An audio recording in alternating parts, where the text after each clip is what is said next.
ভারযুক্ত গড় পদ্ধতি। এই পদ্ধতিতে মজুদ মালের বা পণ্যের দর ও পরিমাণের ভিত্তিতে গড় হার নির্ণয় করা হয়।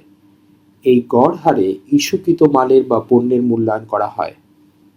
অর্থাৎ যে তারিখে মাল ইস্যু বা পণ্য বিক্রয় করা হবে সেই তারিখে গুদামে যে পরিমাণ মাল বা পণ্য থাকবে উক্ত মালের বা পণ্যের মূল্যকে তার পরিমাণ দিয়ে ভাগ করে ইস্যুকৃত মালের বা পণ্যের ইস্যুর হার পাওয়া যাবে। যেমন 5 তারিখে 40 টাকা দরে 100 কেজি চাল এবং 42 টাকা দরে 1500 কেজি চাল গুদামে রয়েছে। এক্ষেত্রে আমরা যখন পণ্যটা কারবার থেকে বের করব, ইস্যু করব, তখন আমরা কি রেটে পণ্যটি ইস্যু করব সেটি দেখে নিই। এক্ষেত্রে আমাদের সূত্রটি হচ্ছে, যত টাকার পণ্য আমরা কিনেছি সেই টাকাকে রাখছি উপরে।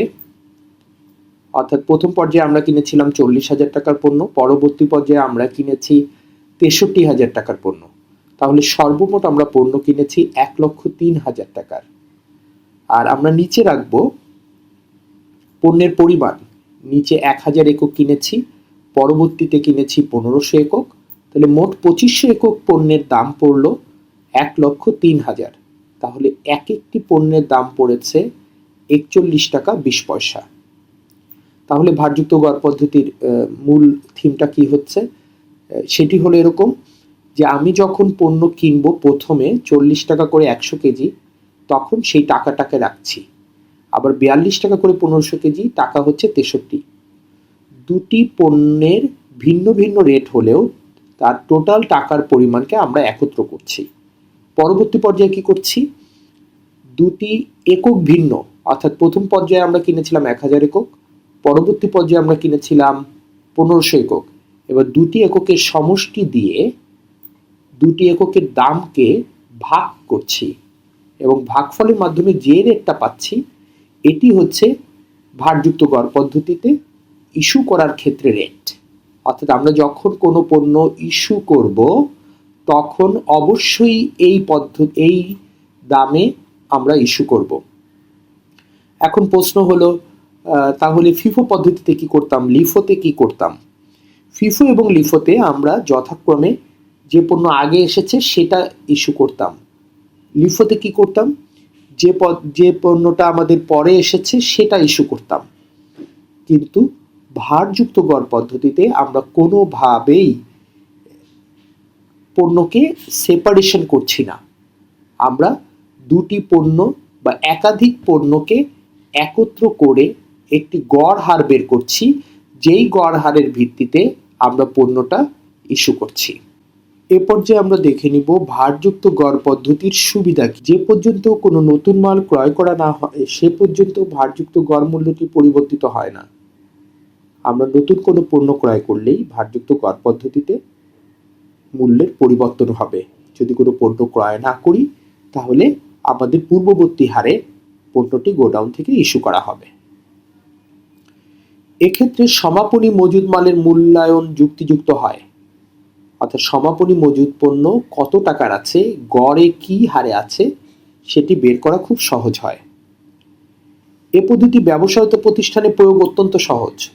অর্থাৎ লিফো বা ফিফোর মতো আমাদেরকে মনে রাখতে হয় না কোন পণ্যটি আগে এসেছে কোন পণ্যটি পরে এসেছে। আমরা সরাসরি এটা মনে রাখতে পারি যে আমাদের গড় হারে আমাদের পণ্যটি আমাদের গোডাউনে রয়ে গিয়েছে। অর্থাৎ এই পদ্ধতিতে ব্যবসা প্রতিষ্ঠানের প্রয়োগ অত্যন্ত সহজ। 4 বলা হয়েছে, মালের ক্রয় মূল্য যখন খুব বেশি উঠানামা করবে তখন এই পদ্ধতিতে উঠানামার সমতা রক্ষিত হয়। অর্থাৎ আমরা গড় হারে পণ্য রাখছি, অর্থাৎ মালের পণ্য যদি খুব বেশি ওঠানামা হয় সেক্ষেত্রে আমাদের খুব বেশি অসুবিধায় পড়তে হয় না। আমরা ইস্যু করছি গড় হারে, আমাদের গড় হারে মজুদ পণ্যটা রেকর্ড হচ্ছে, থাকছে গোডাউনে। অর্থাৎ কোনো পণ্যের ওঠানামা কোনোভাবে আমাদেরকে প্রভাবিত করবে না। এবার আসবো ভারযুক্ত গড় পদ্ধতির অসুবিধা কি। এই পদ্ধতিতে উৎপাদন ব্যয় চলতি বাজার মূল্যের সাথে সামঞ্জস্যপূর্ণ হয় না। অর্থাৎ আমরা যখন কোনো পণ্য উৎপাদন করি তার সাথে যদি বাজার মূল্যের তুলনা করতে চাই সেটিকে আমরা একই রকম পাবো না। অর্থাৎ উৎপাদনের কস্টিং বাড়ে কমে, কিন্তু ওয়েটেড অ্যাভারেজ মেথডে ওয়েটেড অ্যাভারেজ মেথডে কোনোভাবেই পণ্যের গড় মজুদ দাম বাড়ে বা কমে না। এই পদ্ধতিতে ইস্যুর হার মালের ক্রয় মূল্যও বোঝায় না এবং বাজার মূল্যও বোঝায় না। অর্থাৎ আমরা যখন পণ্য ইস্যু করি তখন তো আমরা একটা গড় হারে পণ্য ইস্যু করছি, সেক্ষেত্রে সেটি না আমাদের ক্রয় মূল্য না আমাদের বাজার মূল্য। আমরা যখন কিনেছি তখন তো একটি রেটে কিনেছি, কিন্তু যখন আমরা পণ্যটা ইস্যু করছি তখন তো আমরা গড় হারে করছি, সেটির বাজার মূল্যেরও প্রতিনিধিত্ব করবে না এবং সেটি ক্রয় মূল্যেরও প্রতিনিধিত্ব করবে না। এই পদ্ধতিতে ঘন ঘন ক্রয়ের ক্ষেত্রে ইস্যুর হার নির্ণয় করা জটিল। অর্থাৎ আমরা যখন ঘন ঘন পণ্য কিনব তখন আমাদের সব সময় ইস্যুর হার পরিবর্তিত হতে থাকবে। অর্থাৎ ইস্যুর হার যত বেশি পরিবর্তন হবে তত বেশি সময় লাগবে, কাজ করতে অসুবিধা হবে, জটিলতা বাড়বে। সুপ্রিয় শিক্ষার্থীরা, এ পর্যায়ে আমরা দেখে নিব ভারযুক্ত গড় পদ্ধতিতে কিভাবে একটি অঙ্কের সমাধান করা যায়। তো তোমরা দেখতে পাচ্ছ যে একটি অঙ্ক আমি নিয়েছি এই ভারযুক্ত গড় পদ্ধতিতে অঙ্ক করবার জন্য। প্রশ্নপত্রে যে প্রতিষ্ঠানটির নাম আছে সেটি হচ্ছে লোটাস গার্মেন্টস লিমিটেড। এর নিম্নে বর্ণিত তথ্যসমূহ মজুদ বিভাগ প্রদান করে। ডিসেম্বর 1 প্রারম্ভিক উদ্বৃত্ত বলা আছে 500 একক 10 টাকা করে। ডিসেম্বর 5 ক্রয় করা হয়েছে 700 একক 12 টাকা করে। ডিসেম্বর 8 ইস্যু করা হয়েছে 600 একক। 15 তারিখে আমরা ইস্যু করেছি 500 একক। 20 তারিখে ক্রয় করেছি 1000 একক, প্রতি একক 14 টাকা করে। এবং 22 তারিখে আমরা ইস্যু করেছি 900 একক। 25 তারিখে ক্রয় করেছি 500 একক, প্রতি একক 15 টাকা করে। আর বছর শেষে সমাপনী মজুদ আছে 600 একক। বছরের শেষ তারিখ 31 ডিসেম্বরে আমাদের সমাপনী মজুদ আছে 600 একক।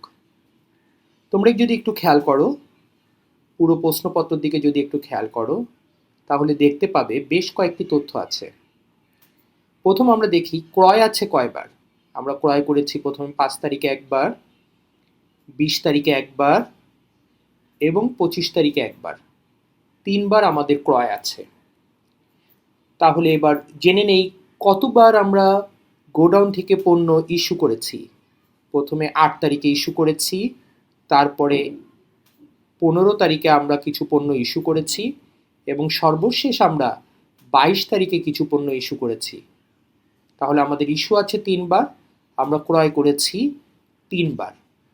মনে রাখতে হবে ভারযুক্ত গড় পদ্ধতিতে, সেটি হলো এই যে আমরা ভারযুক্ত গড় পদ্ধতিতে ইস্যু করার সময়, এই যে শব্দগুলো আমরা ইস্যু বারবার চিহ্নিত করে দিচ্ছি, পণ্য ইস্যু করার সময় আমরা একটি নির্দিষ্ট গড়ের ভিত্তিতে একটি হার পাবো।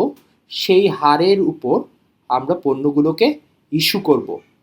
যেমনটি আমরা লিফো বা ফিফোতে করতাম সেভাবে আমরা ইস্যু করব না, আমরা নির্দিষ্ট গড় হারের ভিত্তিতে পণ্য ইস্যু করব। এ পর্যায়ে আমরা জেনে নেই ক অংশে কি জানতে চাওয়া হয়েছে।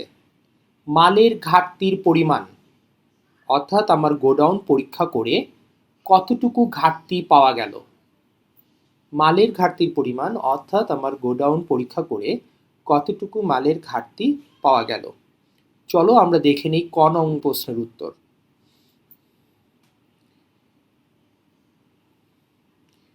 মালের ঘাটতির পরিমাণ নির্ণয় কিভাবে নির্ণয় করব? আমরা যদি একটু খেয়াল করি এবং দেখি, মালের ঘাটতির পরিমাণ নির্ণয় করার ক্ষেত্রে আমাদের কিছু ক্রাইটেরিয়া আছে। প্রথমেই আমাদের প্রশ্নে ছিল 500 একক প্রারম্ভিক মজুদ। আমরা প্রশ্নটা আরেকবার দেখে আসি। প্রশ্নে ছিল আমাদের 500 একক প্রারম্ভিক মজুদ, আমরা সেটা নিয়ে নিয়েছি। টোটাল 500 একক প্রারম্ভিক মজুদ আমাদের আছে। সেই 500 একক মজুদ পণ্য আমরা আমাদের অঙ্কের শুরুতে প্রশ্নপত্রে দেয়া আছে যে 500 একক, সেটা আমরা আমাদের অঙ্কের শুরুতে নিব। অর্থাৎ আমাদের গোডাউনে 500 একক পণ্য মজুদ আছে, 500 একক পণ্য গোডাউনে মজুদ আছে, সেটা আমরা দেখিয়েছি প্রথমে। এবার দেখো যোগ ক্রয় আমরা 3টি বার পণ্য কিনেছি। প্রথমবার পণ্য কিনেছি 700 একক, দ্বিতীয়বার পণ্য কিনেছি 1000 একক, তৃতীয়বার আমরা পণ্য কিনেছি 500 একক। আমরা চলো একটু প্রশ্নপত্র ঘুরে আসি। আমরা প্রথমবার পণ্য কিনেছিলাম 700 একক, দ্বিতীয়বার আমরা পণ্য কিনেছিলাম 1000 একক এবং তৃতীয়বার আমরা পণ্য কিনেছিলাম 500 একক।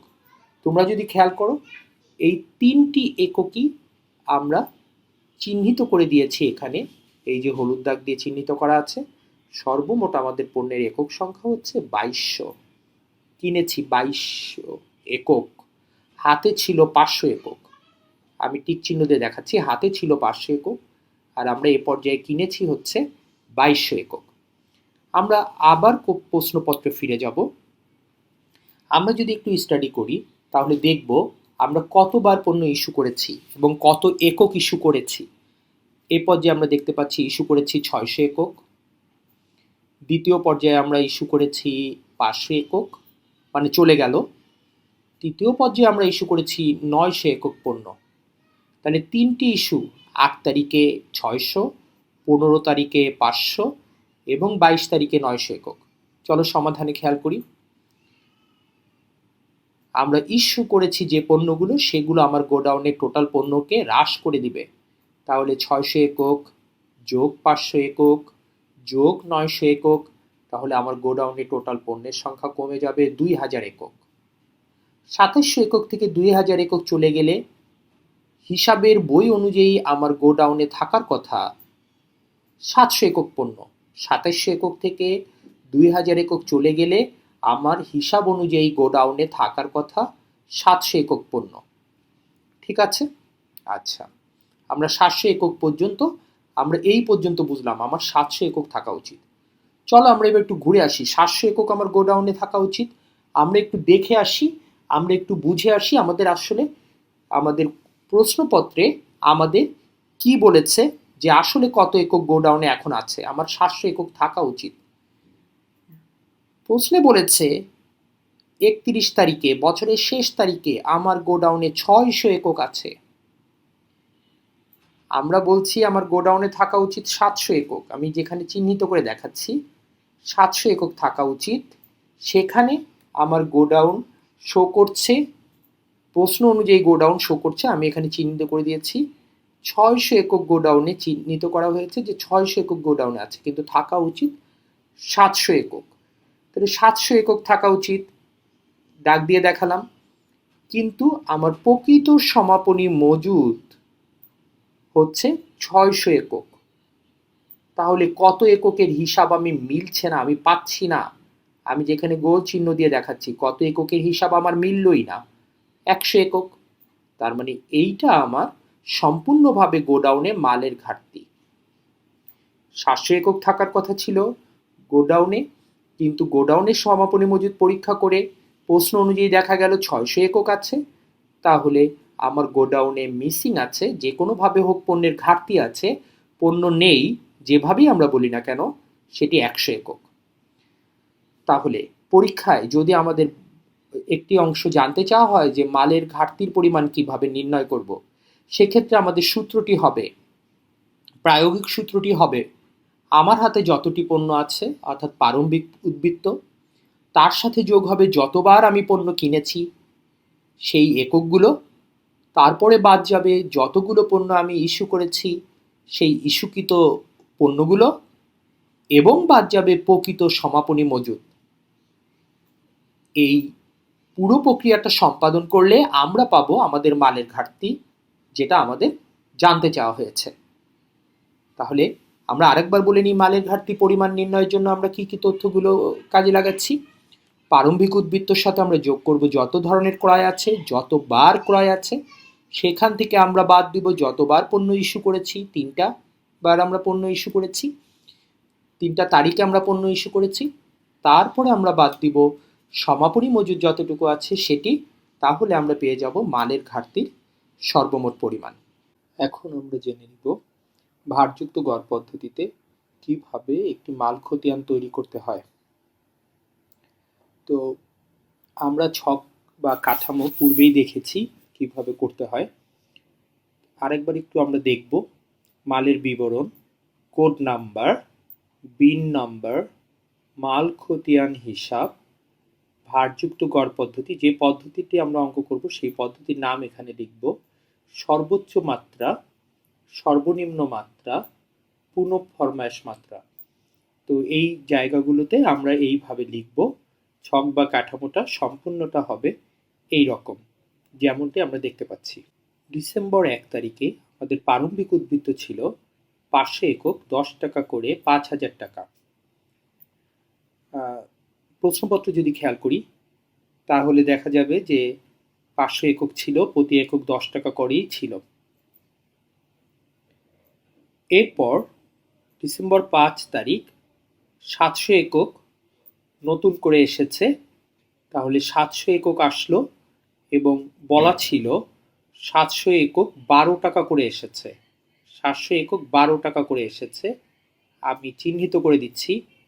তাহলে 700 একক 12 টাকা করে আসলো, তাহলে টোটাল দাম হলো 700 গুণন 12, 8,400। এক্ষেত্রে মনে রাখতে হবে যে ভারযুক্ত গড় পদ্ধতিতে এককে এককে যোগ করে মোট এককের পরিমাণ এবং টাকায় টাকায় যোগ করে মোট টাকার পরিমাণ লিখতে হবে। আমি আবার বলছি সুবিধার জন্য,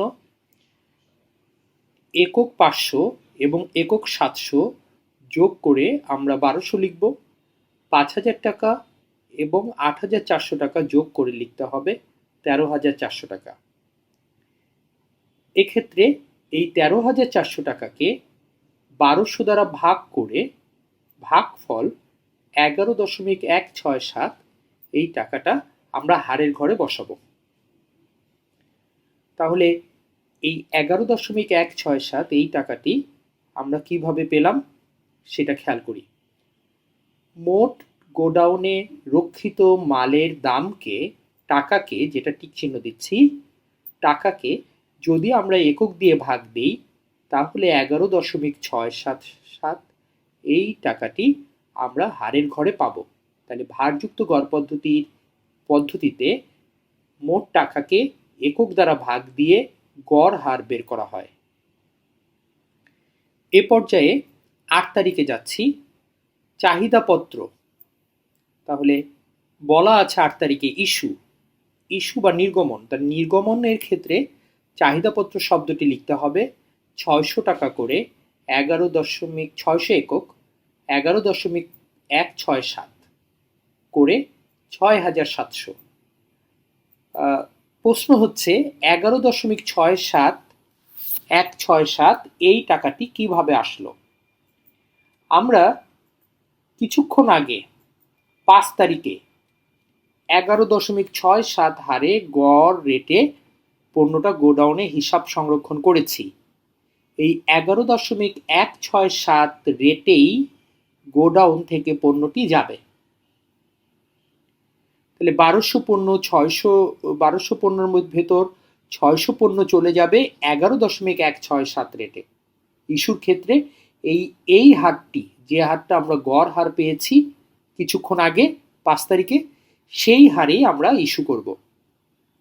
তাহলে 1200 থেকে 600টি পণ্য চলে গেলে থাকবে 600টি পণ্য, যথারীতি 11.167 টাকা দামে 6,700 টাকার দাম পণ্য থেকে যাবে। এ পর্যায়ে যাওয়া যাচ্ছে 15 তারিখে। 15 তারিখের হিসাবটি যদি খেয়াল করি, চাহিদাপত্র নাম্বার। 15 তারিখে কেন চাহিদাপত্র নাম্বার লেখা হয়েছে? কোশ্চেনে বলা ছিল ইস্যু করা হয়েছে 500 একক। তাহলে 500 একক যদি ইস্যু করা হয় তাহলে সেক্ষেত্রে অবশ্যই চাহিদা পত্র নাম্বার লিখতে হবে। চাহিদাপত্র নাম্বার আমরা ইস্যুর ঘরে 500 একক লিখেছি। কত টাকা রেটে ইস্যু হবে খেয়াল রাখি, আমাদের 5 তারিখে 11.167 রেট ছিল, এই রেটেই গোডাউন থেকে পণ্যটি ইস্যু হবে এবং টোটাল টাকার পরিমাণ হবে 5,583। তাহলে 600 থেকে 500টি পণ্য চলে গেলে থাকছে 100টি পণ্য, এই 11.167 রেটেই টোটাল 1117 টাকার পণ্য চলে যাচ্ছে। যতবার ভারযুক্ত গড় পদ্ধতিতে পণ্য যাবে ততবারই রেকর্ড কিপিং এর ক্ষেত্রে 11.167 রেট, যে রেটটি তার পূর্ববর্তী গড় হার ছিল, সেই গড় হারে ইস্যু হবে। যেহেতু নতুন কোনো পণ্য এখনো গোডাউনে আসেনি এবং এই 11.167 রেটের কোনো পরিবর্তন হয়নি। 20 তারিখে বলা হয়েছে ক্রয় করা হয়েছে 1000 একক, প্রতি একক 14 টাকা করে। তাহলে আমরা লিখছি গ্রহণপত্র নাম্বার 1000 একক 14 টাকা করে, 14,000 টাকা। এক্ষেত্রে পুরনো সেই পদ্ধতিটি বহাল আছে, যেভাবে আমরা ভারযুক্তর যে নিয়ম যেভাবে করি সেভাবেই করব। 100 একক সাথে নতুন করে এসেছে 1000 একক, তাহলে 100 এবং 1000 এককের সমষ্টি হচ্ছে 1100 একক। টাকা 14,000 এবং টাকা 11,000, 1117 সাথে 14,000 টাকাকে যুক্ত করে পাওয়া গিয়েছে 15,175। আমি আবার বলছি, 14,000 টাকা যেখানে মাউসটা রাখা হয়েছে তোমরা দেখো, 14,000 টাকার সাথে 11,117 টাকা যোগ করে আমরা পেয়েছি 15,117 টাকা। এই 15,117কে আমরা 1100 দিয়ে ভাগ দিয়েছি, পেয়েছি রেট 13.743। আবার বলছি, 15,117 টাকাকে 1100 দিয়ে ভাগ দিয়ে আমরা পেয়েছি 17,743। যতক্ষণ পর্যন্ত নতুন কোনো পণ্য না আসবে এই 13.743 রেটেই পণ্যটি গোডাউন থেকে ইস্যু করা হবে। 22 তারিখে চাহিদা অনুযায়ী পণ্য দেওয়া হচ্ছে। তাহলে আগের দিনের গোডাউনে 13.743 রেটে পণ্য আছে, তাহলে 900টি পণ্য 13.743 দিয়ে দিলে 12,369 টাকা পণ্য চলে যাবে। তাহলে 1100 থেকে 900 পণ্য চলে গেলে থাকছে 200 পণ্য। 15,117 টাকা থেকে 12,369 টাকা চলে গেলে থাকছে 2,748, আর যথারীতি এই রেটটা 13.743। যেহেতু নতুন কোনো পণ্য আসেনি, এই রেটেরও কোনো পরিবর্তন হয়নি। 25 তারিখে আমরা কিছু পণ্য গ্রহণ করেছি 500 একক। আমরা যদি প্রশ্নপত্রে খেয়াল করি, আমাদের 500 একক পণ্য আমরা গ্রহণ করেছি 15 টাকা দরে। তাহলে 15 টাকা দরে টোটাল 7,500 টাকার পণ্য গ্রহণ করেছি। গ্রহণ করা মাত্রই আমাদের এই ভারযুক্ত গড় পদ্ধতিতে যে রেটটি গোডাউনে থাকবে সেটির পরিবর্তন হবে, গোডাউনের রেটের পরিবর্তন হবে। দেখে নিই কিভাবে হচ্ছে। 200 একক, খেয়াল করি, 200 এককের সাথে আমরা যদি 500 একক যোগ করি তাহলে যথারীতি হচ্ছে 700 একক। আর 2,748 টাকার সাথে যদি আমরা 7,500 যোগ করি তাহলে হচ্ছে 10,248 টাকা। এই টাকাকে এই 700 একক দিয়ে ভাগ দিলে হচ্ছে 14.67।